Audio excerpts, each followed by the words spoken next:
Je suis libre, je veux te louer, de tout mon cœur t'adorer. C'est mon désir de me prosterner devant celui qui m'a sauvé. Peuple de Dieu, que le Seigneur vous bénisse. Je suis votre serviteur, le docteur Dieudonné Aïpo, et je suis très heureux d'être avec vous en ce jour. Je suis avec vous pour parler d'un thème extrêmement important, celui du ministère de la femme. Alléluia.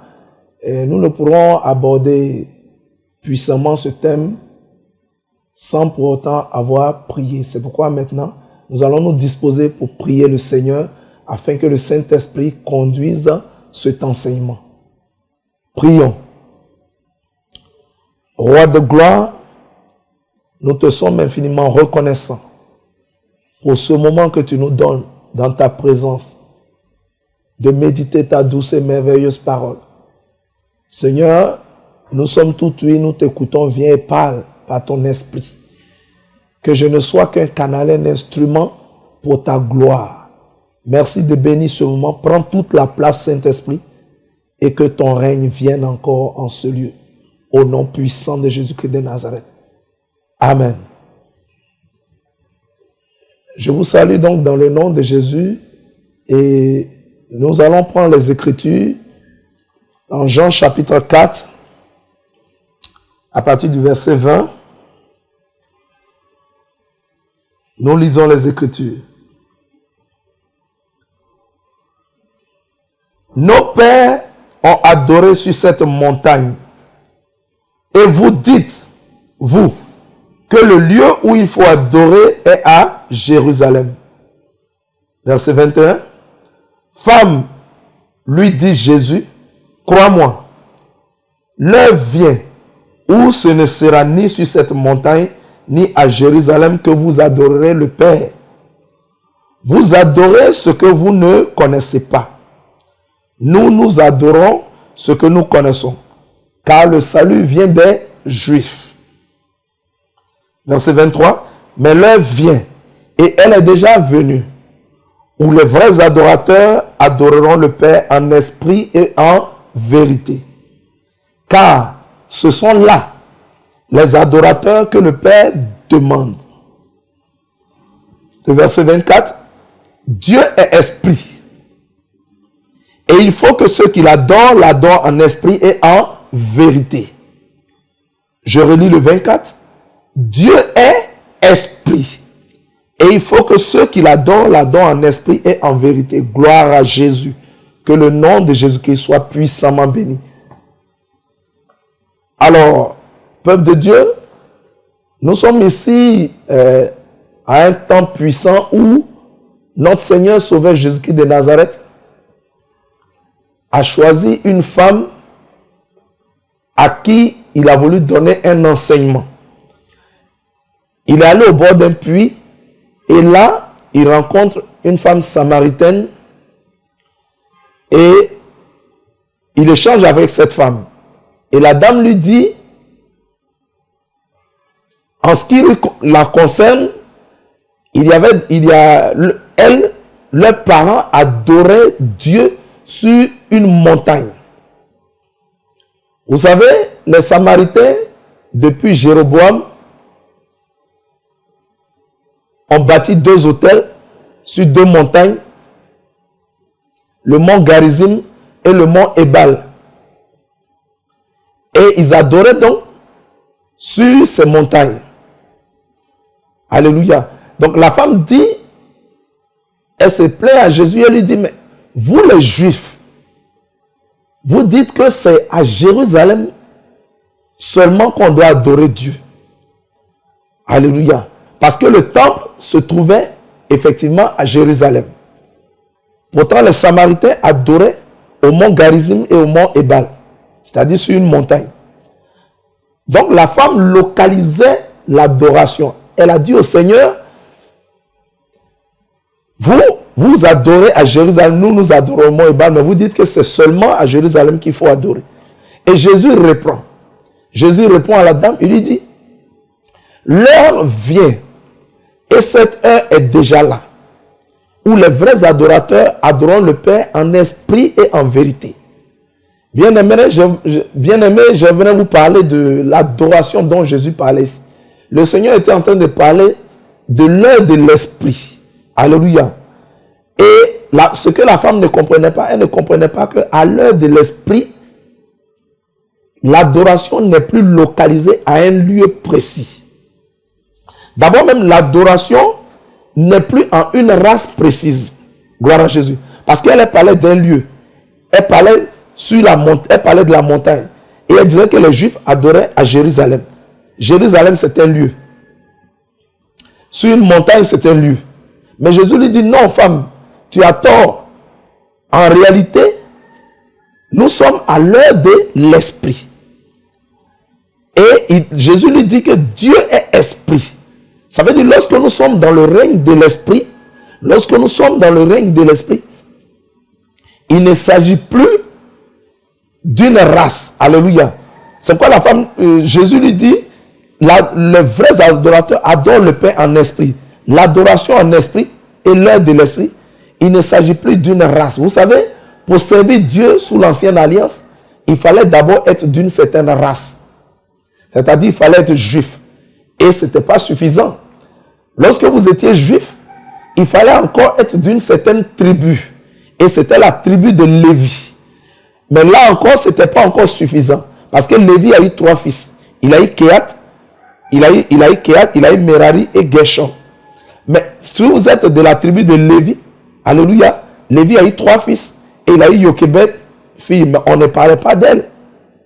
Il faut maintenant être descendant de Aaron, donc d'une famille. Donc pour servir Dieu, il faut être d'une race, il faut être d'une tribu, et il faut être d'une famille, la famille de Aaron. Il faut descendre de la famille de Aaron.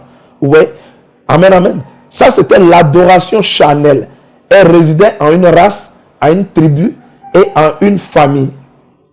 Jésus était en train d'enseigner la femme ici pour dire que l'adoration spirituelle ne doit pas non plus être en un lieu. C'est pourquoi il lui dit, toi tu parles de la montagne, mais ce ne sera ni sur la montagne ni à Jérusalem. C'est-à-dire l'adoration, la vraie adoration, l'adoration spirituelle à l'heure de l'esprit n'est plus localisée en un lieu. Alléluia. Gloire à Jésus. Ni sur la montagne ni à Jérusalem. L'adoration non plus, il y a des chrétiens aujourd'hui qui disent que non, pour adorer Dieu, on doit l'adorer à partir de minuit. Alléluia. On doit l'adorer à une heure précise. Il y a même des gens qui, pour prier Dieu, se tournent vers Jérusalem. L'adoration n'est plus dans un lieu. Partout, on peut adorer Dieu. L'adoration en esprit non plus n'est plus à un temps précis. Ce n'est plus à une heure qu'on doit prier. À tout moment, on peut prier Dieu. Ça, c'est l'adoration spirituelle. Alléluia. Gloire à Jésus. L'adoration non plus n'est plus à un âge précis. C'est pourquoi la Bible dit en Joël 2, verset 28, vos fils et vos filles prophétiseront. Vos vieillards, ce n'est plus seulement un âge. Dans certaines communautés, si vous avez un certain âge, vous ne pouvez plus faire le ministère, vous ne pouvez plus prêcher, vous ne pouvez plus aller à l'école de théologie. Alléluia. Je ne les juge pas. Je ne les juge pas du tout. Je ne dis pas que... Mais je suis en train de parler de l'adoration en esprit. L'adoration à l'heure de l'esprit ne tient pas compte de l'âge. Alléluia. Dieu, vous pouvez être très jeune et le Seigneur peut vous utiliser. L'adoration en esprit ne parle aussi d'un genre précis. C'est-à-dire que lorsque vous adorez en esprit, il n'y a plus, c'est pourquoi la Bible dit en Galates 3, verset 28, il n'y a plus ni homme ni femme, car tous vous êtes un en Jésus-Christ. Quand la Bible dit il n'y a plus, ça veut dire avant, dans le spirituel, il y avait homme, il y avait femme. Mais aujourd'hui, dans l'adoration en esprit, il n'y a plus ni homme ni femme. Gloire à Jésus. Amen, amen. Physiquement, il y a toujours homme, femme. Mais sur le plan spirituel, il n'y a plus ni homme ni femme. Gloire à Jésus. C'est pourquoi la Bible dit, car vous êtes tous un en Christ. Regardez, lorsque l'apôtre Paul parle en Galates 3, verset 27 et verset 28, l'apôtre Paul dit clairement, nous prenons les Écritures,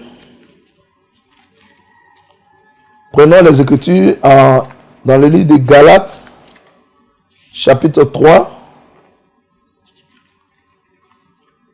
chapitre 3, oui. Voilà, verset 27. La Bible dit, Galates chapitre 3, verset 27, vous tous qui avez été baptisés en Christ, vous tous qui avez été baptisés en Christ, vous avez revêtu Christ. Gloire à Jésus. Gloire à Jésus. Le revêtement, c'est quoi? Lorsqu'on parle de revêtement, dans le revêtement, il y a vêtement et revêtement. Bâtir, rebâtir, faire, refaire. Alléluia. C'est un vêtement. Alléluia. Et le fait de ça veut dire rehabiller. Lorsque quelqu'un a revêtu Christ, gloire à Jésus, c'est comme si il avait pris, je vous donne un exemple, lorsque vous portez un masque de gorille, gloire à Jésus, et que vous portez cet habillement, ce revêtement, alléluia, si on regarde votre visage, c'est le masque gorille qu'on voit. Lorsqu'on regarde votre main, on ne voit plus vos doigts, c'est les doigts du gorille qu'on voit. Lorsqu'on regarde vos orteils, c'est les orteils du gorille qu'on voit. C'est-à-dire le revêtement que vous avez porté, lorsque la Bible parle du revêtement du Saint-Esprit, c'est être rempli, alléluia. C'est comme un verre d'eau où on verse un verre vide où on verse de l'eau. Et l'eau remplie jusqu'à déborder, ça verse sur tout le bord du verre. C'est-à-dire c'est une couverture totale. Donc quand un homme a revêtu Christ, c'est-à-dire lorsque Dieu le regarde, Dieu ne le voit plus, mais Dieu voit Christ. Que vous soyez femme, lorsque vous avez revêtu Christ, lorsque vous avez été baptisé en Christ, vous avez revêtu Christ. Si vous êtes homme, vous avez été baptisé en Christ, vous avez revêtu Christ. Alléluia. Que vous soyez femme ou homme, lorsque dans le spirituel, on vous voit, dans le physique, on voit encore une femme. Dans le physique, on voit encore un homme. Mais dans le spirituel, quand Dieu vous regarde, Dieu ne voit plus un homme, il voit maintenant Christ. Alléluia. C'est quoi l'apôtre Paul doit dire que nous sommes cachés en Christ. Prenez l'exemple de l'œuf.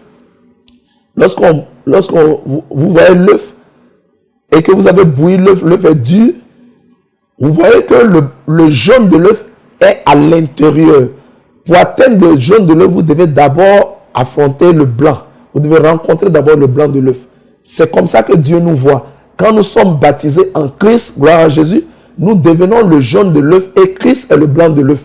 Lorsque Dieu nous regarde, il ne nous voit pas, mais il voit Christ. Gloire à Jésus. Il ne nous voit plus, mais il voit Christ. Donc que vous soyez femme, au plan physique, on vous voit femme, mais dans le spirituel, dans le règne de l'esprit, Dieu voit Christ. Lorsque vous êtes un homme et que vous avez été baptisé en Christ, lorsque Dieu vous voit, il ne voit plus dans le règne de l'esprit, dans le spirituel, il ne voit plus un homme, mais il voit Christ. Gloire à Jésus. C'est pourquoi il nous exauce. Alléluia. Parce que Jésus-Christ est le oui et l'amen de Dieu. Gloire à Jésus. Alléluia. Vous voyez, l'adoration en esprit, ce n'est plus avec des choses. Lorsque le Seigneur Jésus parlait à la femme, il lui parle de l'adoration en esprit, que nous sommes au temps de l'esprit. Gloire à Jésus. L'adoration en esprit, ce n'est plus avec des choses précises. Aujourd'hui, lorsque, comment on appelle ça? Vous voyez l'eau. Quelqu'un peut vous dire, on va prier l'eau bénite. Gloire à Jésus. En fait, l'eau, c'est le symbole de la parole de Dieu. Amen. L'eau symbolise la parole de Dieu. Et lorsqu'on nous parle de l'huile sainte, l'huile, c'est le symbole du Saint-Esprit. Et le sel est tout simplement le symbole de la pureté et de la sainteté, de la sanctification. Le sel. C'est pourquoi Élisée avait pris du sel pour assainir les eaux. Il avait pris du sel pour assainir les eaux. C'est un symbole. Mais au jour d'aujourd'hui, nous sommes à l'heure de l'esprit. On n'a plus besoin de ces choses. Et regardez, lorsque les 12 apôtres étaient dans la chambre haute, avec les autres disciples qui se sont ajoutés, ils sont devenus 120 disciples dans la chambre haute. Vous voyez que Jésus leur a dit avant d'aller dans la chambre haute, ne vous éloignez pas de Jérusalem, attendez le don promis. Et lorsque les apôtres ont attendu 1 jour, 2 jours, 7 jours et 10 jours dans la chambre haute, la Bible dit tout à coup, il y eut comme un vent impétueux et l'effusion du Saint-Esprit, par où l'Esprit est descendu sur eux. Les apôtres sont allés en mission. Alléluia. On n'a pas mis d'huile sur les têtes. On ne les a pas consacrés, on n'a pas mis d'huile sur les têtes. Mais c'était le symbole du Saint-Esprit. C'est-à-dire quand le Saint-Esprit est venu sur eux, c'est l'huile qui était venue, la rosée qui était descendue sur eux par la puissance du Saint-Esprit. Et les apôtres sont allés Alléluia. Gloire à Jésus. J'aimerais vous parler, si vous pouvez prendre votre Bible, en Actes chapitre 2, verset 15. Acte 2, verset 15. Vous allez voir là. Acte chapitre 2, verset 15. Écoutons tous la parole de Dieu. Ces gens ne sont pas ivres, comme vous le supposez, car c'est la 3e heure du jour. Gloire à Jésus. Lorsqu'au niveau de la chambre haute, le Saint-Esprit est descendu en effusion et que tous les disciples ont commencé à parler en langue, ils ont commencé à parler dans de multiples langues, ça a attiré une foule de personnes qui sont venues assister. Et ces gens disent, mais ils sont tous ivres. Et l'apôtre Pierre prend la parole, il répond, il dit, non, ces gens ne sont pas ivres. Alléluia, comme vous le supposez. Gloire à Jésus. Mais c'est ici la 3e heure du jour. Bien-aimés, vous savez, la première heure, c'est lorsque Dieu était sur, le Seigneur régnait sur son peuple en Israël. Alléluia. Lorsque Dieu régnait sur son peuple, depuis les temps anciens, sous l'ancienne alliance, Dieu régnait sur son peuple. C'était la première heure. Vous trouvez ça en Hébreux 8, verset 9. Et la deuxième heure, c'est lorsque le Seigneur Jésus est venu et il vivait avec les disciples. Et la Bible dit que Dieu avec nous, l'Emmanuel, Jésus-Christ avec eux, cela n'a pas empêché tout de même Pierre d'être toujours un peureux, Judas d'être toujours un cupide, malgré que le Seigneur était avec eux. Alléluia. Amen, amen. C'est pourquoi Jésus leur a dit en Jean chapitre 16, Jean chapitre 16, verset 7, il dit cependant, je vous dis la vérité, il vous est avantageux que je m'en aille, car si je ne m'en vais pas, le consolateur ne viendra pas vers vous. Alléluia. Mais si je m'en vais, je vous l'enverrai. Alléluia. Donc, le Seigneur Jésus, au moment où il était à ses disciples qui voulaient partir, ils ont dit non, ne nous laisse pas. On a besoin de toi. Il a dit, si je ne vais pas, le consolateur ne viendra pas. Qui vous est avantageux. Et quand le Seigneur Jésus est parti, ils ont attendu dans la chambre, ils ont reçu l'effusion du Saint-Esprit. Alléluia. C'était maintenant, le Saint-Esprit était venu même habiter en permanence dans les apôtres. Et Pierre, qui était un peureux, est devenu un intrépide. Alléluia. Tous les apôtres sont devenus véritablement, ils sont rentrés dans le ministère avec puissance. Et donc, quand l'apôtre Pierre prêche lors de la première prédication, et plus de 3000 personnes sont gagnées. Alléluia. Avec une seule prédication. La deuxième prédication de Pierre, plus de 2000 âmes ont été gagnées. En 2 prédications, 5000 âmes. Alléluia. La communauté, l'église était remplie. Gloire à Jésus. Je vais vous parler de l'heure de l'esprit. Amen, amen. Lorsqu'on parle du ministère de la femme, je vais poser d'abord les fondations, je vais poser les bases. Alléluia. Je vais poser les bases pour qu'on comprenne bien ce que Jésus voulait enseigner à la femme samaritaine. Et pourquoi Jésus, un jour, est allé chez Lazare et il a fait en sorte que Marie s'asseye à ses pieds pour recevoir l'enseignement. Jésus a enseigné Marie. Gloire à Jésus. Il était en train de lui enseigner les Écritures. Le Seigneur enseigne à cette femme pour dire que la première heure, c'était là où Dieu était avec, le Seigneur était au-dessus de son peuple, régnait sur son peuple. La deuxième heure, c'est là où le Seigneur Jésus était avec son peuple. Et la troisième heure, c'est l'heure où le Saint-Esprit habitait maintenant dans les disciples. Et lorsque le Saint-Esprit habite à un homme, que vous soyez homme ou femme, alléluia, alléluia, c'est le Saint-Esprit qui travaille. C'est quoi la Bible déclare en Jean chapitre 14. Alléluia. Jean chapitre 14, vous allez voir que la Bible dit en Jean 14, verset 26, la Bible dit, mais le consolateur, l'Esprit Saint, gloire à Jésus, que le Père enverra en mon nom, vous enseignera toutes choses. Alléluia. À l'heure de l'Esprit, ce n'est plus un homme qui enseigne. À l'heure de l'Esprit, alléluia, c'est le Saint-Esprit qui enseigne. Et il n'y a pas de Saint-Esprit homme habitant en l'homme, et il n'y a pas de Saint-Esprit femme habitant la femme. C'est le même esprit qui conduit la femme comme qui conduit l'homme. Alléluia. J'aimerais être précis. J'aimerais être précis. Que vous soyez homme, que vous soyez femme, lorsque vous êtes un homme spirituel, On ne parle pas de tout type de femmes. Je ne suis pas en train de parler de tout type de femmes. Gloire à Jésus. Je parle des femmes spirituelles. Je parle des hommes spirituels. Alléluia. Je ne dis pas que n'importe quel type de femme doit venir enseigner, doit venir prophétiser, doit venir prêcher. Je parle des femmes spirituelles parce que lorsque Jésus était en train d'enseigner la femme samaritaine, il était en train de lui dire que femme, à l'heure de l'esprit, alléluia, puisque Dieu est esprit, il faut l'adorer en esprit en vérité. Il faut adorer, il faut servir Dieu en esprit et en vérité. Jésus était en train de parler des hommes spirituels, des femmes spirituelles. Lorsque vous n'êtes pas, même vous pouvez être un homme, mais si vous n'êtes pas un homme spirituel, vous n'avez pas le droit de monter à la chair. Gloire à Jésus. Est-ce que quelqu'un me comprend? Gloire à Jésus.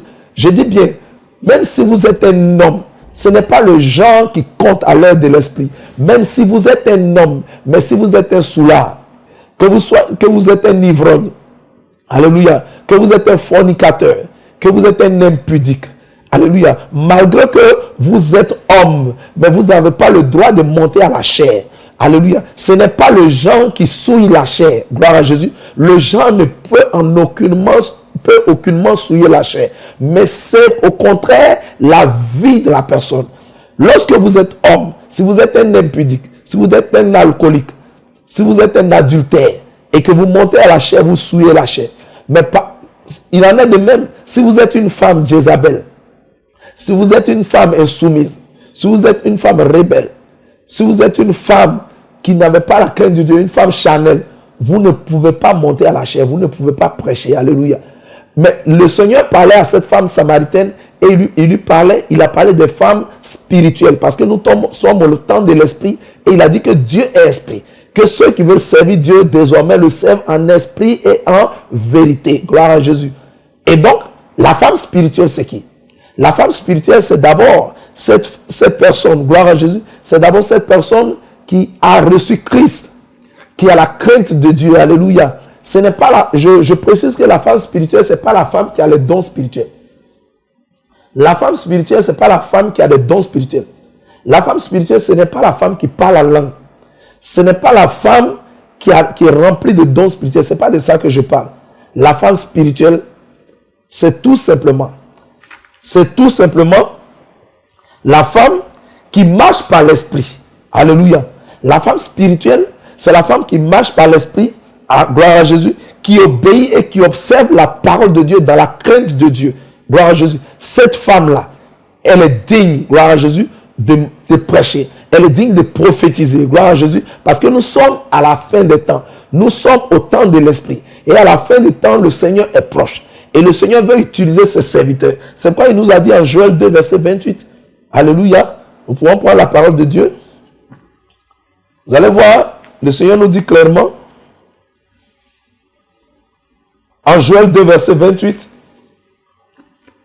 il nous dit clairement, le Seigneur dit, dans les Écritures, Joël chapitre 2, verset 28. Voilà. Gloire à Jésus. Voilà, Joël chapitre 2, verset 28. Voilà, vous pouvez lire ça.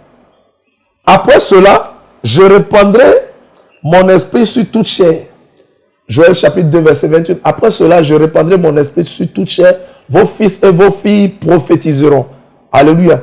Et il dit, sur mes servantes, comme sur mes serviteurs, je répandrai mon esprit et ils prophétiseront. Gloire à Jésus. Le Seigneur dit clairement, sur mes servantes, comme sur mes serviteurs. Alléluia. Vous comprenez très bien que notre Dieu n'est pas un Dieu rond. Ce n'est pas un Dieu carré. Gloire à Jésus. Le Seigneur nous donne de comprendre que depuis cet enseignement, alléluia, qu'il a donné à la femme samaritaine, le Seigneur était en train de préparer l'esprit des pharisiens, l'esprit des scribes et l'esprit des docteurs de la loi pour leur dire que la femme qui est spirituelle, je précise, la femme qui est spirituelle peut et doit rendre ministère. Alléluia. Quelqu'un comprend ça? Quand Jésus a fini d'enseigner la femme samaritaine, qu'est-ce qu'elle a fait? Quand elle s'est levée de là, vous pouvez voir cela en Jean 4, à partir du verset 26, vous verrez que cette dame est entrée dans la ville et a commencé à annoncer Christ. Elle a dit, venez voir un homme qui m'a dit toute ma vie. Gloire à Jésus. Cette femme, la Bible dit en Jean chapitre 4, alléluia, vous verrez que dans le verset 28, alors la femme, ayant laissé sa cruche, s'en alla dans la ville et dit aux gens, c'est-à-dire elle a commencé à prêcher dans la ville de Samarie. Elle a commencé à prêcher aux Samaritains. Elle a dit, venez voir un homme qui m'a dit tout ce que j'ai fait. Ne serait-ce point le Christ? Elle a commencé à prêcher. Et par la prédication de cette femme, alléluia, plusieurs Samaritains ont été gagnés à Christ. Gloire à Jésus. Alléluia. Gloire à Jésus. Vous comprenez? Le Seigneur nous a donné un puissant enseignement en Jean chapitre 4, verset 20 à 24. Le Seigneur lui-même a annoncé les couleurs. Il a annoncé les couleurs pour dire quoi? Pour dire que l'heure vient. Et cette heure est déjà là. Parce que lui, Jésus, il était déjà là. Alléluia. Amen, amen. Vous savez, dans le ministère que notre Seigneur a exercé, il était toujours aux prises avec les pharisiens. Il était toujours aux prises avec les scribes. Et il était toujours aux prises avec les docteurs de la loi. Malheureusement, ces hommes lisaient les Écritures, mais ne comprenaient pas la profondeur, ne comprenaient pas la pensée de Dieu. Et le Seigneur Jésus qui est venu pour nous enseigner toutes choses, pour nous enseigner les profondeurs des Écritures, était toujours aux prises avec les pharisiens, avec les scribes et les docteurs de la loi. Vous voyez comment le Seigneur Jésus a enseigné Nicodème, le docteur de la loi. Vous voyez comment il était toujours aux prises avec les pharisiens. Alléluia. Amen, amen. Parce que ces hommes religieux ne comprenaient pas la profondeur de la pensée de Dieu. Amen, amen. Dieu n'a pas véritablement un problème avec la femme. Dieu n'a pas véritablement un problème que la femme soit un instrument ou un canal pour annoncer sa gloire. Amen, amen. Nous voyons très bien que lorsque le Seigneur Jésus-Christ est ressuscité, c'est Marie de Magdala qui fut la première, alléluia, à voir le Seigneur ressuscité. Et c'est elle qui allait annoncer ça aux hommes. Gloire à Jésus. Amen, amen. Amen, amen. Vous vous souvenez de Hulda, la prophétesse Hulda. Vous vous souvenez de la prophétesse Déborah. Alléluia. Vous vous souvenez de Marie de Magdala. Toutes ces femmes que le Seigneur a utilisées pour annoncer la bonne nouvelle. Gloire à Jésus. Et ici aujourd'hui, Jésus se sert de la femme samaritaine. Pendant que la femme était une femme charnelle, la femme samaritaine était une femme charnelle. Et parce que le service de Dieu était localisable dans un lieu précis. Était localisable, alléluia, dans une race précise. Était localisable à un lieu précis, à une heure précise. Dans un âge précis. Alléluia. Était localisable dans un genre précis, genre féminin, genre masculin. Gloire à Jésus. Le Seigneur a donné clairement l'enseignement à la femme samaritaine pour lui dire, il n'en est absolument rien. Et dès que le Seigneur finit l'enseignement à cette femme samaritaine, la femme sort et elle va annoncer Christ aux Samaritains. Et par l'évangélisation et par la prédication de cette femme, plusieurs Samaritains sont gagnés à Christ. Gloire à Jésus. Plusieurs Samaritains sont alors gagnés. Alléluia. Et nous pouvons voir ça en Jean chapitre 4, verset 39 et verset 42. Plusieurs Samaritains de cette ville crurent. Alléluia. Plusieurs Samaritains de cette ville crurent en Jésus à cause de cette déclaration formelle de la femme. Il m'a dit tout ce que j'ai fait. Gloire à Jésus. Et dans le verset 42, dans le verset 41, excusez-moi, un beaucoup plus grand nombre crut à cause de sa parole. Un beaucoup plus grand nombre crut parce qu'une femme a prêché, a annoncé Christ, a annoncé la bonne nouvelle de Jésus-Christ de Nazareth. Voyez-vous, peuple de Dieu, lorsque vous voyez l'apôtre Paul a écrit plus de la moitié du Nouveau Testament, mais l'apôtre Paul lui-même a eu beaucoup, il a travaillé avec beaucoup de femmes. Alléluia. L'apôtre Paul a travaillé avec beaucoup de femmes. Gloire à Jésus. Amen, amen. Lorsque vous lisez, souvent, les versets qui sont évoqués, vous avez 1 Corinthiens, chapitre 14, verset 33 à 35. Alléluia. Amen, amen. Mais regardez quel était le contexte. Lorsque nous voyons les Écritures, ce qui est important dans les Écritures, c'est le contexte. Alléluia. Il y a plusieurs éléments que nous devons considérer. Nous ne devons pas ignorer le contexte dans lequel ces écritures ont été formulées. Le contexte est très important. Vous pouvez voir 1 Corinthiens 14, verset 33. La première des choses que l'apôtre Paul dit, car Dieu n'est pas un Dieu de désordre, mais un Dieu de paix. Gloire à Jésus. 1 Corinthiens 14, verset 33. L'apôtre Paul dit clairement, Dieu n'est pas un Dieu de désordre, mais un Dieu de paix. Quel était le contexte pour lequel l'apôtre Paul a dit ces choses? Alléluia. Parce que c'est dans un contexte bien précis. Pour trouver la pensée de Dieu, alléluia, et la pensée de l'apôtre Paul, il faut bien voir le contexte. Avant toute chose, l'apôtre Paul commence, il dit, l'esprit est soumis au prophète. L'esprit des prophètes est soumis au prophète. Et il continue pour dire, car le Dieu que nous servons n'est pas un Dieu de désordre, mais un Dieu de paix. Gloire à Jésus. Pourquoi l'apôtre Paul, avant toute chose, pose d'abord cette base? Il y avait un contexte de désordre dans l'église de Corinthe, bien aimé. Vous savez, l'église de Corinthe était une église qui avait toutes sortes de dons spirituels. Le parler en langue, le don de prophétie, tout ça, les dons étaient énormes. Il y avait tout type de dons spirituels dans l'église de Corinthe. Gloire à Jésus. Mais ça n'en faisait pas une église pour autant spirituelle. Ce n'est pas parce que vous avez plein de dons spirituels que vous êtes un homme spirituel. Alléluia. Alléluia.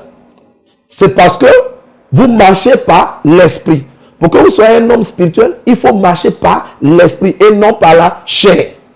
Mais si vous êtes un docteur, vous êtes que vous marchez par la chair, alléluia, vous n'êtes pas un homme spirituel. Peu importe le nombre de temps que vous avez passé dans l'église. Alléluia. Il y en a qui disent, moi je suis chrétien depuis 30 ans, 50 ans. Alléluia. Vous pouvez être chrétien depuis longtemps. Vous pouvez parler en langue. Vous pouvez prophétiser. Vous pouvez avoir des dons spirituels. Mais si vous ne marchez pas par l'esprit, vous êtes un homme charnel. Et même les hommes charnels n'ont pas le droit de monter à la chair. Gloire à Jésus. Il ne s'agit pas seulement de la femme. Donc lorsque l'apôtre Paul disait que il posait ce fondement-là, il a dit, le Dieu que nous servons n'est pas un Dieu de désordre. Je disais donc que l'église de Corinthe est une église, véritablement une église qui avait la plupart des dons spirituels. Cette église était riche en dons spirituels, alléluia. Mais c'est aussi dans cette église qui était extrêmement charnelle. Il y avait des troubles dans l'église, il y avait du désordre. Il y a même des hommes qui prenaient la femme de leur père. Alléluia. Il y avait même un homme qui avait pris la femme de son papa. Est-ce que cet homme-là, parce qu'il est homme, il est digne de prêcher? Parce qu'il est homme, mais il est un adultère, il prend la femme de son père. Alléluia. C'était nécessaire. Lévitique 18 dit, l'homme ne verra point la nudité de ses parents. Alléluia. Et en prenant la femme de ton père, tu as vu la nudité de ton père. Était-il digne parce qu'il est homme, alléluia, parce qu'il est garçon, parce qu'il est masculin, de prêcher, de prophétiser? Cependant, il était dans l'église de Corinthe. L'église de Corinthe, globalement, si je veux résumer, malgré qu'elle avait tous les dons spirituels, était une église extrêmement charnelle. Alléluia. Une église extrêmement charnelle. Les gens marchaient beaucoup par la chair. Et cela faisait qu'il y avait du désordre. Donc l'apôtre Paul a dit, le Dieu que nous servons n'est pas un Dieu de désordre. Et parmi ceux qui mettaient le désordre dans l'église, il y avait la gente féminine.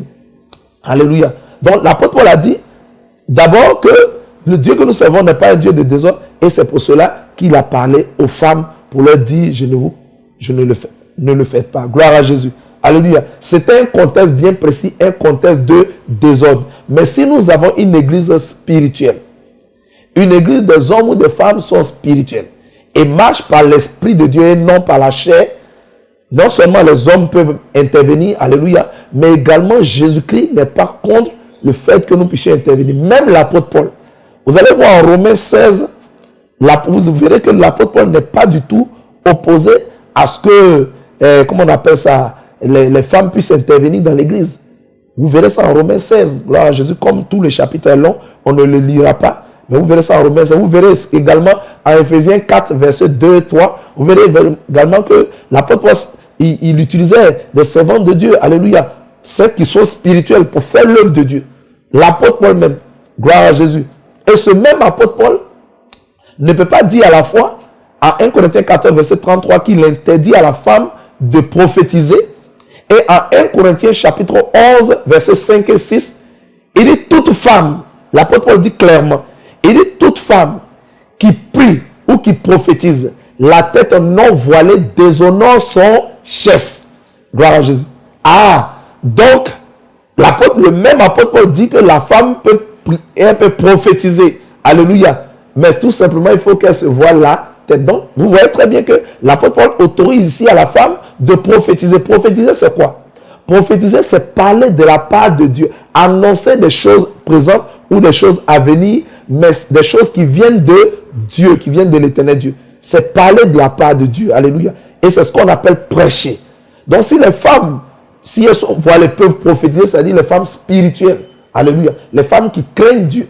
Les femmes qui marchent par l'Esprit de Dieu peuvent prophétiser, c'est-à-dire prêcher. Alléluia. Donc, vous comprenez clairement que l'apôtre Paul n'a jamais interdit aux femmes de prêcher ni de prophétiser. Alléluia. J'en veux pour vous voyez en Galates chapitre 3, lui-même il dit tout dans l'église de Jésus-Christ. Alléluia. Il n'y a plus ni juif ni grec. Dans l'adoration spirituelle, alléluia, il n'y a plus de race. À l'heure de l'esprit, alléluia, il n'y a plus de race. Regardez la configuration de l'église aujourd'hui. Regardez la configuration de l'église aujourd'hui. Contrairement à l'ancienne église, l'église était composée essentiellement de juifs. L'église ancienne que Moïse dirigeait était composée essentiellement d'une seule race, des juifs. Alléluia. Mais Jésus-Christ est mort désormais pour que nous puissions entrer dans le spirituel. Pour que véritablement nous puissions être des hommes spirituels. Quand Jésus-Christ est mort, alléluia, amen, amen, il est mort non pas seulement pour les juifs, mais il est mort pour l'humanité entière. Il est mort pour les femmes, il est mort pour les hommes. Alléluia. C'est pourquoi l'apôtre Paul a dit, il n'y a plus ni juif, il n'y a plus ni grec. Alléluia. C'est-à-dire, il n'y a plus de race, il n'y a plus d'ethnie, il n'y a plus de tribus. Dans l'église, on peut trouver toutes sortes de races. Dans l'église de Jésus-Christ aujourd'hui, c'est une église spirituelle. L'église de Jésus n'est plus une église raciale, une église charnelle où on met telle ethnie de ce côté, où on met telle race de ce côté, où on dit non, ça c'est une église pour les baoulés, non, une église pour les bétés, une église pour telle ethnie, pour telle... c'est une église où on peut trouver toutes les composantes de la société. Alléluia. Pourvu qu'ils acceptent Christ comme leur seul Seigneur, leur seul Sauveur. Alléluia. Qui confessent Christ. Alléluia. Qui reçoivent Christ dans leur cœur comme leur seul Seigneur et leur seul Sauveur. Qu'ils soient hommes, qu'ils soient femmes. Alléluia. Désormais, en Jésus-Christ, tous ceux qui ont reçu Christ ont été baptisés en Christ. Dans l'église, seuls les hommes sont baptisés en Christ. Dans l'église, les hommes et les femmes sont baptisés en Christ. Et puisqu'ils sont morts et ressuscités avec Christ, alléluia, nous sommes tous un en Jésus-Christ. Il n'y a plus ni grec, il n'y a plus ni juif, alléluia. Il n'y a plus ni esclave, il n'y a plus ni libre, alléluia. Il n'y a plus ni homme, il n'y a plus ni femme. Je précise, physiquement, dans l'église, il y a toujours homme et femme. Mais spirituellement, alléluia, dans le règne de l'esprit, quand Dieu nous regarde, l'éternel Dieu ne voit plus un homme, il ne voit plus une femme. Il voit, alléluia, il voit un serviteur de Dieu. Alléluia. Il voit un serviteur. Quelqu'un qui vient le servir. Quelqu'un qui vient le louer et l'adorer. Gloire à Jésus. Alléluia. Amen, amen. Amen, amen. Il faut que nous puissions marcher par l'esprit. Ou en Romains 8, verset 9, la Bible dit, tous ceux qui ont l'esprit de Dieu sont enfants de Dieu. Mais tous ceux qui se laissent, Romains 8, verset 14, tous ceux qui se laissent conduire par le Saint-Esprit sont fils de Dieu. Bien aimé, vous voyez que il faut que nous puissions suivre Dieu. Il faut que nous puissions suivre Dieu dans notre rencontre avec Dieu. Jésus-Christ a enseigné à cette femme, il lui a dit que Dieu est esprit. Alléluia. Et l'esprit, on ne peut pas le toucher. L'esprit, on ne peut pas le voir. L'esprit, on ne peut pas le confiner dans un lieu. L'esprit, on ne peut pas le confiner à un temps. Alléluia. On ne peut pas confiner l'esprit dans un temps. On ne peut pas confiner l'esprit dans un lieu qu'il est ici, il est ici. Non, non, non, non, non. L'esprit en tout lieu, en tout temps. On peut prier Dieu en tout lieu, en tout temps. Alléluia. Gloire à Jésus. Donc, il faut que nous puissions bien comprendre l'Éternel, notre Dieu, comment Dieu est, qui est Dieu. Alléluia. Il faut le comprendre. Si nous ne le comprenons pas, nous allons être des adorateurs robots. Nous serons des serviteurs robots. Ah, moi, Dieu m'a dit ça, donc c'est ça. On ne cherche plus la vérité. On ne cherche plus la vérité. Alléluia. Comme Dieu avait dit ça, c'est ça. Dans notre relation avec le Seigneur, il faut apprendre à le comprendre. Vous savez, lorsque vous avez un tout petit enfant qui a 3 ans, 4 ans, vous pouvez lui dire, ah papa, voici ton jeu et c'est tout. Mais plus l'enfant grandit, alléluia, quand l'enfant est tout petit, il y a une nourriture qu'il mange. Il boit du lait très léger. Plus il grandit, il boit du lait qui commence à être consistant. Après, il prend du lait solide. Après, il prend la bouillie. Après, il mange du riz. Et après, il mange de la tické, de foutou et tout ça. Des nourritures beaucoup plus consistantes. Vous me comprenez? Alléluia. C'est de la même manière que Dieu agit avec nous. Amen, amen. Il ne s'agit pas, lorsqu'on veut servir Dieu et comprendre Dieu, il ne s'agit pas d'être un robot. C'est-à-dire quelqu'un, quand on lit une phrase dans les Écritures, on reste là-dessus et on ne suit pas le mouvement de l'esprit. Vous verrez après que l'apôtre Paul a dit clairement à 1 Timothée 1, verset 12, 1 Timothée chapitre 2, verset 12. 1 Timothée chapitre 2, verset 12, l'apôtre Paul dit clairement, alléluia, il nous dit, je ne permets pas, gloire à Jésus, il dit, je ne permets pas, de ce que je viens de vous expliquer, si nous sommes dans un contexte de désordre, lorsque nous sommes dans un contexte de désordre dans une communauté, alléluia, le leader, le berger, le visionnaire, celui que Dieu a établi sur la mission, a le droit, alléluia, de prendre des décrets. Il peut dire à partir d'aujourd'hui, je ne veux pas que dans cette partie de l'église, alléluia, des gens s'asseyent ici. Alléluia. Lorsque le leader, le visionnaire prend cette décision, elle devient un décret et Dieu est d'accord avec ça. Alléluia. Mais c'est pour régler ce problème ponctuel. Lorsque l'apôtre Paul dit Dieu n'est pas un Dieu de désordre, il y avait du désordre dans l'église. Et donc l'apôtre Paul qui a bâti l'église de Corinthe, alléluia, et qui y a établi Timothée, l'apôtre Paul dit, je ne permets pas à la femme, alléluia, d'enseigner. Pourquoi? Parce qu'il y avait du désordre dans l'église. Et l'une des parties de la jante féminine faisait partie de ceux qui étaient à l'origine de ce désordre. Donc l'apôtre Paul prend un décret en tant que lui qui a bâti l'église de Corinthe. Lorsque les disciples lui ont écrit, il leur a répondu pour dire que je ne permets pas à la femme. Je ne permets pas, je ne permets pas. Ça veut dire quoi? Moi, en tant que leader, ayant bâti l'œuvre là-bas, c'est-à-dire le visionnaire, il peut prendre un décret, dire qu'il n'autorise pas cela. C'est pour régler un problème ponctuel. Et dans le cas d'espèce, c'était un problème de désordre mené par la gente féminine. C'est quoi l'apôtre Paul a dit? Gloire à Jésus. Alléluia. Amen, amen. Regardez, nous allons prendre les Écritures à Apocalypse chapitre 2.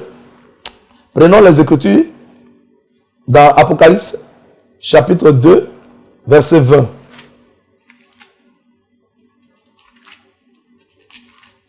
Voilà, Apocalypse chapitre 2, verset 20. Je lis les Écritures.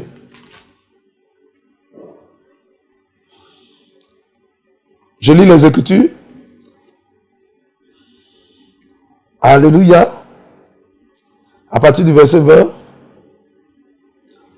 Nous pouvons même commencer par le verset 19.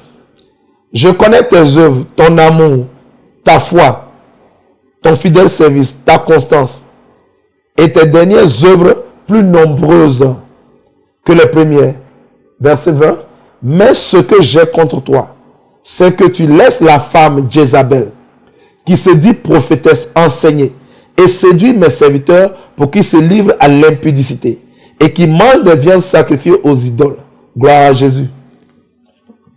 Bien-aimé, je disais tantôt que le problème que notre Seigneur Sauveur Jésus-Christ de Nazareth a eu lorsqu'il était sur cette terre en 3 ans et demi de ministère, alléluia, avec les pharisiens, avec les scribes, avec les docteurs de la loi, alléluia, c'était le fait que ces hommes qui étaient considérés comme des hommes de Dieu véritables, mais qui étaient assis dans la chair de Moïse, c'est-à-dire chargés d'enseigner la parole, les livres de la loi, alléluia, et d'expliquer ce que Moïse avait écrit.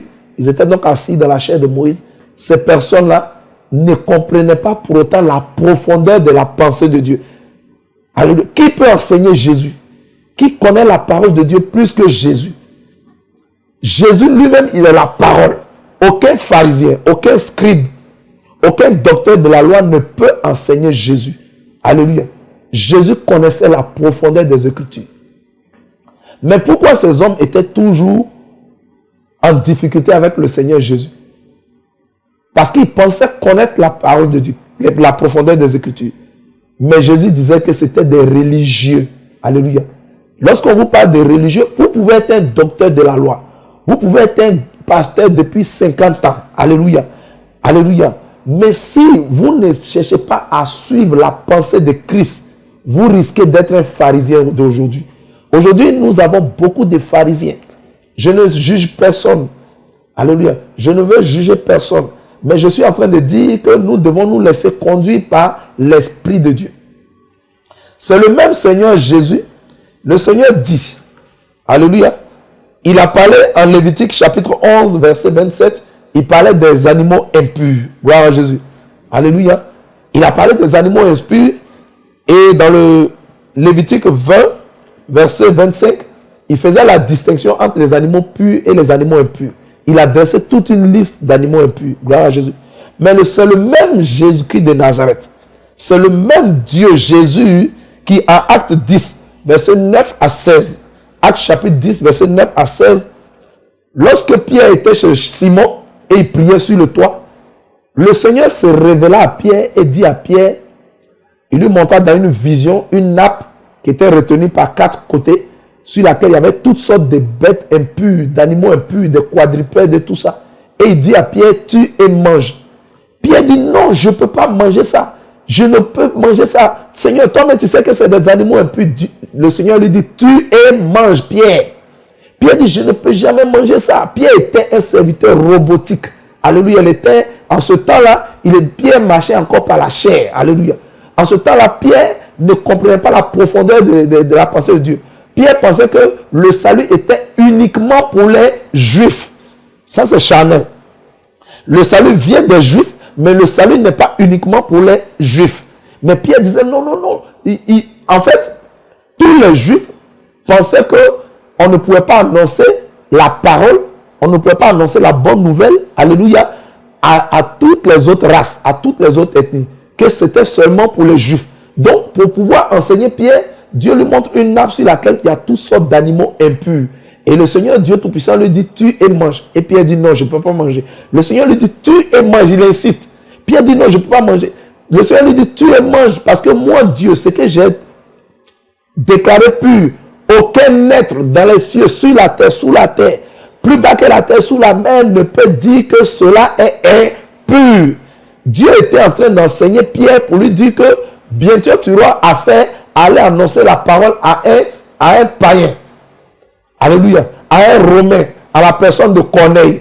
Tu auras à lui annoncer la parole. Le Seigneur ne lui a pas donné toute la révélation, mais il a préparé son esprit pour que Pierre comprenne que à l'heure de l'esprit, alléluia, ce n'est plus seulement aux Juifs qu'il faut annoncer la parole. C'est vrai que le salut vient des Juifs, mais le salut n'est pas venu seulement pour les Juifs. Gloire à Jésus. Donc, il a préparé l'esprit de Pierre, et quand Pierre est arrivé chez Corneille, Pierre a été amen, il a compris maintenant la profondeur des Écritures et il a annoncé l'évangile à Corneille. Gloire à Jésus. Et quand Pierre est sorti de là, les Juifs même sont venus encore pour le condamner. Mais Pierre a dit, mais c'est que Dieu a dit d'aller annoncer au païen Corneille. Est-ce que moi je pouvais refuser? Pierre s'est laissé conduire par le Saint-Esprit. La Bible dit en Romains 8, verset 9, ceux qui ont l'Esprit de Dieu sont fils de Dieu, sont enfants de Dieu. Ceux qui ont l'Esprit de Dieu sont enfants de Dieu. Mais ceux qui se laissent conduire par le Saint-Esprit sont fils de Dieu. Romains 8, verset 14. Gloire à Jésus. Donc, le même Dieu qui disait hier qu'il y a des animaux impurs que nous ne devons pas manger, c'est lui maintenant qui dit à 1 Timothée 4, verset 1 à 5, il dit car tout est bon à prendre pourvu que nous le prenons avec action de grâce. Alléluia. Il y avait des animaux impurs, mais donc, si vous êtes un pharisien, si vous êtes un scribe, Si vous êtes un docteur de la loi, vous allez dire, non, moi Dieu m'a déjà dit, il y a un esprit, une chose, comment on appelle ça, que je ne dois pas manger des animaux, le porc, je ne dois pas manger cela, que c'est des animaux déclarés impurs. Mais le même Dieu dit, tout est bon à prendre, pourvu que nous le prenons avec action de grâce. Dieu est en train d'expliquer maintenant la profondeur de sa pensée. Sa pensée, ce n'était pas qu'il y a une catégorie d'animaux qui ne devaient pas être mangés, parce que tout a été créé par Dieu. C'est Dieu qui a tout créé. Et tout ce que Dieu a créé est bon. Gloire à Jésus. Mais quand en Lévitique, dans le livre de Lévitique 11, verset 27, 29, Lévitique 20, verset 25, le Seigneur était tout simplement en train de nous dire qu'il est un Dieu saint. Quand il parlait des animaux purs, des animaux impurs, la Bible, il voulait révéler sa nature sainte. Il voulait que nous enseignions pour que nous comprenions qu'il est un Dieu saint. Et que nous aussi, nous devons nous marcher dans la sainteté. C'est ça que Dieu était en train d'enseigner. Mais pour un serviteur qui est charnel, qui est comme un robot, il va dire, moi Dieu a déjà dit, on ne doit jamais manger des animaux impurs, on ne doit pas manger le porc que je ne mange pas. Mais Dieu a montré le contraire à Pierre, pour lui révéler maintenant la profondeur de sa pensée. C'est le même Dieu qui a dit en Deutéronome 7, verset 3. Alléluia. Que nous ne devons pas, comment on appelle ça? Nous ne devons pas, il a dit, tu ne contracteras point de mariage avec ces peuples-là. Tu ne donneras point, alléluia, tes filles à leurs fils et tu ne prendras point leurs filles pour tes fils. Gloire à Jésus. Le Seigneur disait en Deutéronome 7, verset 3, qu'aucun de ses enfants ne doit marier une femme étrangère, c'est-à-dire une femme qui est en alliance avec des démons, une femme qui ne connaît pas Christ, une femme qui n'est pas chrétienne, une femme qui est en alliance avec des esprits impurs, c'est-à-dire qui n'a pas l'alliance avec notre Dieu. Gloire à Jésus. Vous avez vu que Ruth, la Moabite, elle a été obligée de confesser pour dire, désormais Naomi, ton Dieu sera mon Dieu, alléluia, ton peuple sera mon peuple. Elle est entrée dans l'alliance avec le Dieu d'Israël. Amen, amen. Vous comprenez? Donc, le même Dieu qui dit, nous ne contracterons point de mariage avec ces peuples-là, c'est le même Dieu qui dira, alléluia, à Esther, la cousine de Mardoché, alléluia, d'épouser Assuérus, qu'on appelle aussi Xerxès, alléluia, l'empereur des Mèdes et des Perses. Gloire à Jésus.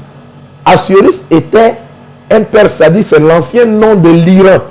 La Perse, c'est l'ancien nom de l'Iran. C'est l'ancien Iran. Donc, Assuérus était un Iranien. Mais le Dieu qui dit qu'on ne doit pas épouser des étrangers, il a permis que Esther épouse Assuérus. Mais si vous êtes un serviteur charnel, un serviteur robot, excusez-moi du terme, quand je parle de robot, parce que le robot, lui, quand il a accroché quelque chose, il ne change plus jamais. Amen. Mais nous sommes des hommes à qui Dieu a donné la faculté de penser. Et il nous a donné la faculté de le suivre. Amen, amen. Il nous a donné la faculté de le suivre. Moi, ce que je conseillerais, c'est lorsque vous avez reçu un enseignement, alléluia, je conseillerais humblement. Je conseille humblement, lorsque vous avez reçu un enseignement, alléluia, de prier le Seigneur pour demander au Saint-Esprit de vous guider. Ne soyez pas figé sur un enseignement pour dire non, ça doit jamais être comme ça. Je dis que c'est comme ça. Nous ne sommes pas Dieu. C'est nous qui devons suivre Dieu, mais ce n'est pas Dieu qui doit nous suivre. Alléluia. Donc nous devons interroger le Saint-Esprit. Il a dit à Matthieu 16, il dit, demandez et vous recevrez. Je voudrais dire, alléluia, le Seigneur était en train d'enseigner aux pharisiens, aux scribes et aux docteurs de la loi que vous ne devez pas être des robots, alléluia, des gens qui, une fois qu'une pensée est tombée dans leur tête, ou bien ils ont lu un passage des Écritures, ils disent, ah, il en est ainsi, que plus jamais, c'est comme si on était des robots, alléluia. C'est vrai que nous ne sommes pas des robots, mais nous devons nous laisser conduire par le Saint-Esprit. Gloire à Jésus. Car ceux qui se laissent conduire par le Saint-Esprit sont fils de Dieu. Vous voyez que la Bible dit en Matthieu 4 que le Saint-Esprit a conduit Jésus dans le désert. Même le Seigneur Jésus s'est laissé conduire par le Saint-Esprit. Nous devons tous nous laisser conduire par le Saint-Esprit. Et lorsque nous lisons les Écritures, nous devons demander à l'Esprit de Dieu. On ne doit pas être des défenseurs d'une doctrine. Nous devons être des personnes comme des enfants. Vous savez, l'enfant a une grande qualité. Vous savez, l'enfant. Pourquoi Dieu dit que ceux qui sont comme des enfants hériteront le royaume des cieux? Pourquoi Dieu le dit? Ceux qui sont comme des enfants. Vous savez, celui qui est comme un enfant, l'enfant est prêt à toujours apprendre. L'enfant est comme une page vierge. L'enfant est comme un cahier vierge, toujours prêt à recevoir. toujours prêt à apprendre. Et l'enfant aussi est docile. L'enfant se laisse conduire. L'enfant est docile. Dieu a dit, ceux qui sont comme des enfants hériteront. Il ne s'agit pas de nous condamner les uns les autres. Il ne s'agit pas de nous juger les uns les autres.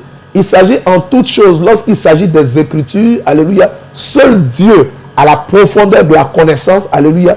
Il s'agit de nous laisser conduire par son esprit. Aujourd'hui, vous voyez qu'il y a toutes ces choses. On ne paye pas dîme, on donne dîme, on ne porte pas le voile, on se voile, comment on appelle ça? Et, vous voyez, toutes ces choses, c'est dû au fait que nous ne nous laissons pas conduire par le Saint-Esprit. Donc chacun prend une portion des Écritures et campe dessus. Bien-aimés, moi je ne vous parlerai pas du ministère de la femme, mais je vous parle du ministère du Saint-Esprit. Alléluia. Il ne s'agit pas du ministère de la femme. Il n'y a pas un ministère pour l'homme. Il n'y a pas un ministère pour la femme. Car le Seigneur Jésus a dit clairement, en Jean chapitre 14, verset 26, il a dit clairement, il dit, mais le consolateur, l'Esprit Saint, que le Père vous enverra de ma part, vous enseignera toutes choses. À l'heure de l'Esprit, c'est le Saint-Esprit maintenant qui enseigne. Si vous êtes homme que vous prêchez, c'est le Saint-Esprit qui parle au travers de vous.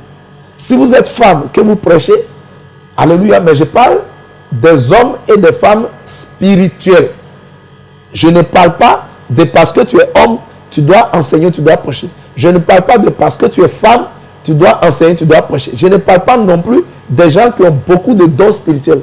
Parce que les dons spirituels ne sont pas une marque, alléluia, de la conduite du Saint-Esprit. Alléluia. On peut avoir plusieurs dons spirituels, on peut parler en langue, on peut prophétiser et refuser de se laisser conduire par le Saint-Esprit. Est-ce que quelqu'un me comprend bien? Donc, je dis qu'à l'heure de l'Esprit, lorsque nous sommes des hommes ou des femmes spirituelles, alléluia, nous pouvons parler de la part de Dieu. Nous pouvons prophétiser. Alléluia. Dieu n'est pas contre cela. Gloire à Jésus. Parce que le Seigneur a pris la peine de conduire. Amen, amen. Amen, amen. Nous devons, qui que nous soyons pasteurs, apôtres, évangélistes, prophètes, alléluia, docteurs, nous devons tous nous laisser conduire par l'Esprit de Dieu. Les hommes spirituels marchent par l'Esprit. Les hommes spirituels marchent par l'Esprit. Les hommes spirituels se laissent conduire par l'Esprit. Ils ne prennent pas une doctrine pour camper dessus. Alléluia. Pour dire que non. C'est ça là seulement qui est la vérité. Alléluia. On doit rechercher. On doit être toujours en permanence à la recherche et toujours se laisser conduire par l'Esprit. Interroger sur le Saint-Esprit qui sait toutes choses pour qu'il nous conduise dans la totalité de la connaissance. Vous savez que nous n'avons pas toute la connaissance. Vous savez que nous n'avons pas la totalité de la connaissance. Seul Dieu a la connaissance infuse. Alléluia. Nul de nous ne peut prétendre, nul de nous, les serviteurs, les docteurs, les enseignants, nul de nous ne peut prétendre avoir la connaissance infuse. Seul Jésus-Christ de Nazareth. Et c'est ce Jésus-là qui enseignait la femme samaritaine. Gloire à Jésus. Alléluia. Amen, amen. Est-ce qu'on est bien d'accord là-dessus? Si nous sommes d'accord qu'il ne s'agit pas, les dons spirituels sont bons. Alléluia. Les dons spirituels sont bons. L'apôtre Paul nous a dit, aspirez aux dons spirituels. Les dons spirituels sont bien. Alléluia. C'est une bonne chose. Mais ce n'est pas parce que vous avez les dons que vous êtes un homme spirituel. Les hommes spirituels, c'est ceux qui marchent par l'Esprit, qui observent la parole de Dieu, qui obéissent à la parole de Dieu. Gloire à Jésus. Alléluia. Nous allons aller dans les Écritures. Je vous avais donné un test. Apocalypse 2. Alléluia. Apocalypse chapitre 2, verset 20. Mais ce que j'ai contre toi, c'est que tu laisses la femme Jézabel, qui se dit prophétesse, enseigner et séduire mes serviteurs. Ouais. Lorsque nous lisons les Écritures, la Bible ne se lit pas, excusez-moi, la Bible ne se lit pas comme un roman, la Bible se médite. Alléluia. Il faut retourner les différents mots, il faut les retourner, il faut les peser. Alléluia. Il faut entrer dans ces mots-là afin que le Saint-Esprit nous révèle la profondeur. Il dit, mais ce que j'ai contre toi, c'est que tu laisses la femme Jézabel. Qui était Jézabel?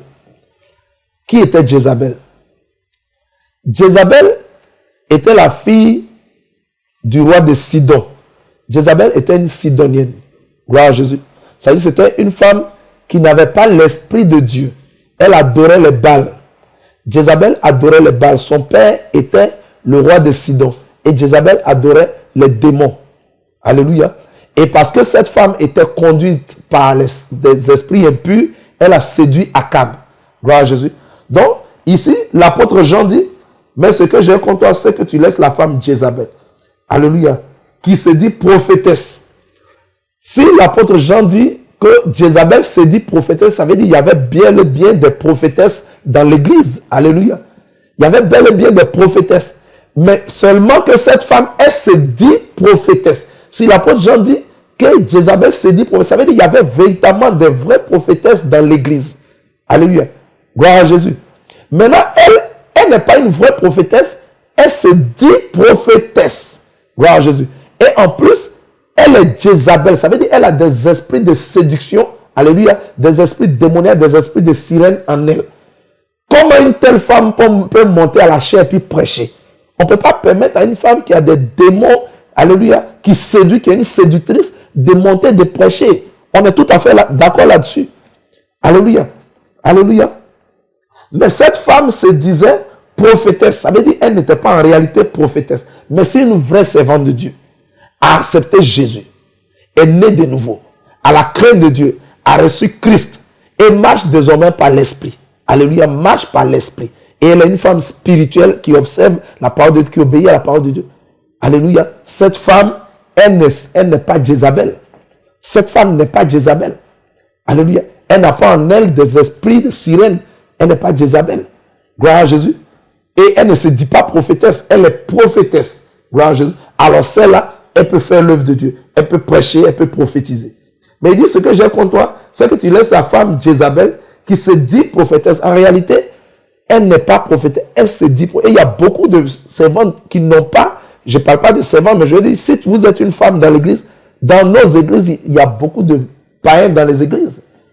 Il y a beaucoup de femmes converties dans l'église. Vous pensez qu'une telle femme peut monter à la chair pour prêcher? Vous pensez qu'une femme qui est inconvertie, une femme qui est une séductrice, qui a des esprits de Jézabel, elle peut monter à la chair pour prêcher, elle peut prophétiser? Non. Quand elle prêche dans l'assemblée, même on l'arrête. Elle ne monte même pas à la chair, mais dans l'assemblée, qu'on sait que celle-là n'est pas délivrée. Alléluia, et qu'elle a des démons, qu'elle prêche même, elle prophétise même, elle veut donner des paroles, même on l'arrête dans l'assemblée. Gloire à Jésus. Amen, amen. Qui se dit prophétesse, enseignez et séduit mes serviteurs. Il dit enseignez et séduit mes serviteurs. Regardez. L'apôtre Jean parle ici de séduction. Mais il précise le domaine de séduction dans lequel Jézabel intervient. Gloire à Jésus. Il dit qui se dit pour enseigner et séduire mes serviteurs pour qu'ils se livrent à l'impudicité. Gloire à Jésus. Pour qu'ils se livrent à l'impudicité et qu'ils mangent des viandes sacrifiées aux idoles. Regardez dans une église. Si une femme est dans une église et qu'elle encourage les jeunes gens, les jeunes hommes à vivre dans l'impudicité, elle est Jézabel. Alléluia. Même, il ne s'agit pas seulement des femmes.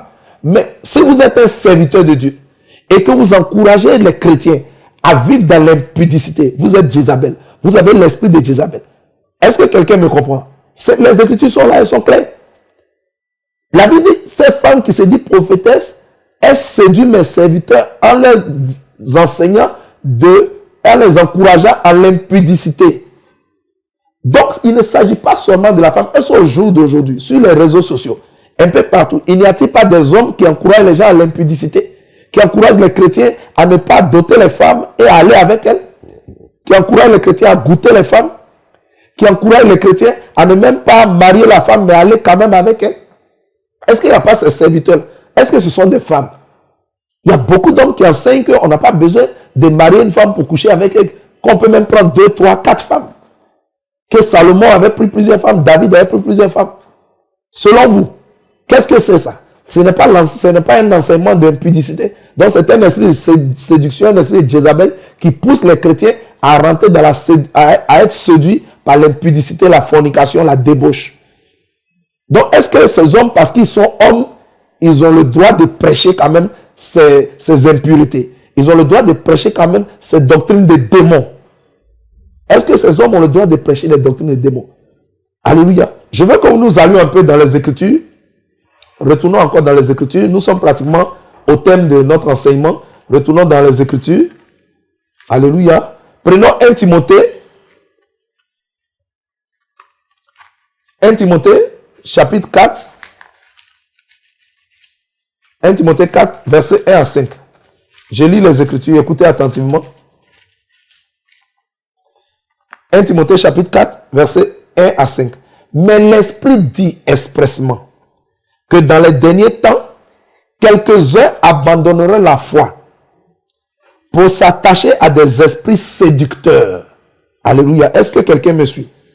Mais l'Esprit dit expressément que dans les derniers temps, quelques-uns abandonneront la foi pour s'attacher à des esprits séducteurs et à des doctrines de démons.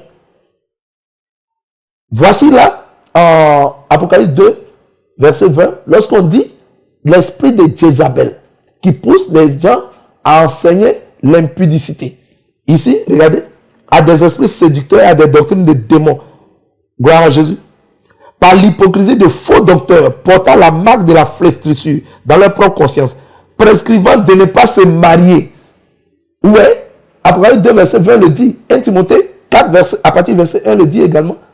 Si des enseignants poussent les gens, ils ont la marque de la flétrissure. Ils prescrivent aux gens de ne pas se marier. Vous n'avez pas besoin de vous marier. Si vous avez une femme, allez avec elle. C'est l'impudicité, c'est la fornication, c'est la débauche. Donc, malgré qu'ils sont hommes, est-ce qu'ils n'ont pas un esprit de séduction? Ils séduisent le peuple de Dieu pour que le peuple de Dieu se livre à la débauche. Nous savons très bien que pour aller dans les liens du mariage, alléluia, ou bien pour aller avoir des rapports intimes, le seul cadre réservé aux rapports intimes, c'est le mariage. Le seul cadre, pour un enfant de Dieu, le seul cadre réservé aux rapports intimes, c'est le mariage. La Bible dit en Matthieu 1, verset 18. Matthieu chapitre 1, verset 18. La Bible dit, voici de quelle manière naquit Jésus-Christ de Nazareth. Marie, sa mère, ayant été fiancée à Joseph, se trouva enceinte par la vertu du Saint-Esprit avant qu'ils eussent habité ensemble. Joseph et Marie étaient fiancés, mais ils n'habitaient pas ensemble. Parce que quand on habite ensemble, il y a beaucoup de choses qui peuvent se passer. Mais il y a des pasteurs, il y a des serviteurs qui disent, dès que tu as payé la dot, allez, va dormir avec eux. Vous voyez? Ça, c'est un enseignement de la flétrissure. C'est un enseignement qui pousse les chrétiens à forniquer et à être dans l'impudicité. La dot sous l'ancienne alliance valait mariage. Alléluia, sous l'ancienne alliance. Lorsque Abraham envoie Eliezer de Damas pour payer la dot d'Isaac par rapport à Rebecca, pour payer la dot de Rebecca pour son fils Isaac, quand il a payé la dot, ça valait mariage. Il n'y avait pas encore de mairie, il n'y avait pas encore d'église pour bénir le mariage. Gloire à Jésus. Donc ça valait mariage parce que la Bible déclare en Romains 13, verset 1, Romains 13, verset 1, alléluia, toute autorité vient de Dieu et toute autorité a été établie par Dieu. Gloire à Jésus. Gloire à Jésus. Les parents, lorsque vous voulez une fille, les parents de la fille sont les autorités familiales, les autorités parentales. Il faut les honorer. Exode 20, alléluia, verset 12. Et la mairie, ce sont les autorités administratives. Il faut aller à la mairie. C'est quoi Jésus a dit à César ce qui est à César. Alléluia. Et quand vous avez fini avec les autorités administratives que sont le maire, il faut maintenant aller à chose qu'on appelle à l'église. À l'église, vous trouverez des pasteurs, des évangélistes, des apôtres. Donc, tout cela, ce sont des autorités spirituelles pour bénir le mariage. C'était juste une parenthèse pour dire que, ouais, mais cela n'empêche pas certains serviteurs, malgré toutes ces écritures, à encourager le peuple de Dieu à aller avec les personnes pendant que les trois phases du mariage, dot, mairie et église, n'ont pas encore été accomplies. C'est juste une parenthèse. Pour dire quoi? Ce n'est pas seulement la femme qui ne doit pas intervenir. Alléluia. Mais lorsque vous avez un homme qui enseigne l'impudicité, qui enseigne le peuple de Dieu à vivre dans l'impudicité, il a un esprit de séduction et pousse le peuple à vivre dans la séduction. Il n'est pas digne de monter à la chair. Ce n'est plus au jour d'aujourd'hui, à l'heure de l'esprit, ce n'est plus une question de genre, homme ou femme. Gloire à Jésus. Donc, l'apôtre Paul dit, prescrivant de ne pas se marier. Ces gens disent non, le mariage n'est plus important, il faut forniquer. Et de s'abstenir d'aliments que Dieu a créés pour qu'ils soient pris avec action de grâce par ceux qui sont fidèles et qui ont connu la vérité. C'est quoi l'apôtre Paul dit? Car tout ce que Dieu a créé est bon et rien ne doit être rejeté, gloire à Jésus, pourvu qu'on le prenne avec action de grâce. Parce que tout est sanctifié par la parole de Dieu et par la prière. Alléluia. Gloire à Jésus. Amen, amen. Donc, vous comprenez très bien maintenant, Apocalypse 2, verset 20. Donc, si une femme, et une femme charnelle, une femme qui ne marche pas par l'esprit, elle n'a pas le droit de prophétiser, elle n'a pas le droit d'enseigner, alléluia, elle n'a pas le droit de faire cela. Amen. Cependant, si c'est une femme qui marche par l'esprit, si c'est une femme spirituelle, c'est une femme qui a la crainte de Dieu, qui est spirituelle, et alléluia, qui observe la parole de Dieu, et qui craint Dieu, et qui obéit à la parole de Dieu, qui est une femme spirituelle, alors elle peut servir Dieu en toute liberté. Gloire à Jésus. Amen, amen. Amen, amen. Donc, on continue pour terminer. Il dit, mais pour qui se livre à l'impudicité et qui mange des viandes sacrifiées aux idoles. Si vous êtes un serviteur de Dieu, que vous soyez homme, et que vous enseignez aux gens de manger des viandes sacrifiées aux idoles, malgré que vous avez le genre masculin, vous n'êtes pas digne de monter à la chair. Vous poussez le peuple de Dieu à se souiller par la nourriture dédiée aux idoles. C'est pourquoi Shadrach, Meshach et Abednego à Babylone n'ont pas mangé les viandes de Nebuchadnezzar. Et cependant, ils étaient en meilleur, en bon point que ceux qui mangeaient ces viandes-là. Vous comprenez un peu? Gloire à Jésus. Alléluia. Amen, amen. Amen, amen. Gloire à Jésus. Au thème de cet enseignement, c'est en toute humilité. Alléluia. C'est en toute humilité que nous sommes intervenus pour partager avec tous nos frères, serviteurs et servants de Dieu, pour dire que nous devons nous laisser conduire par l'Esprit de Dieu. Pour être un bon serviteur de Dieu qui ne s'égare pas, alléluia, il ne faut pas être, excusez-moi, un robot. Il ne faut pas être quelqu'un qui se fige sur une seule petite portion de l'écriture et qui dit, voilà ce que moi je crois, je ne bouge plus jamais. Mais il faut être comme un enfant, rechercher toujours à croître dans la connaissance des Écritures en s'appuyant sur le Saint-Esprit, en interrogeant toujours le Saint-Esprit, en demandant toujours l'aide du Saint-Esprit, en toute humilité. Alléluia. Étant comme un enfant, l'enfant c'est celui qui ne sait rien. L'enfant c'est celui qui est une page vierge. L'enfant c'est celui qui est toujours prêt à recevoir. L'enfant c'est celui qui est toujours prêt à recevoir et qui veut toujours grandir. Vous savez, l'enfant, quand vous êtes enfant, vous pouvez grandir. Mais si vous êtes déjà grand, les adultes ne grandissent plus. Alléluia. Ce sont les enfants qui grandissent. En toute humilité, tout serviteur, tout servant de Dieu doit ne pas être figé, alléluia, mais demander toujours la grâce du Saint-Esprit. Demander toujours dans un cœur d'enfant à l'Esprit de Dieu qui sait toutes choses dans tous les cas. À nous, à continuer à nous faire grandir, à continuer à nous enseigner, alléluia, à continuer à nous édifier.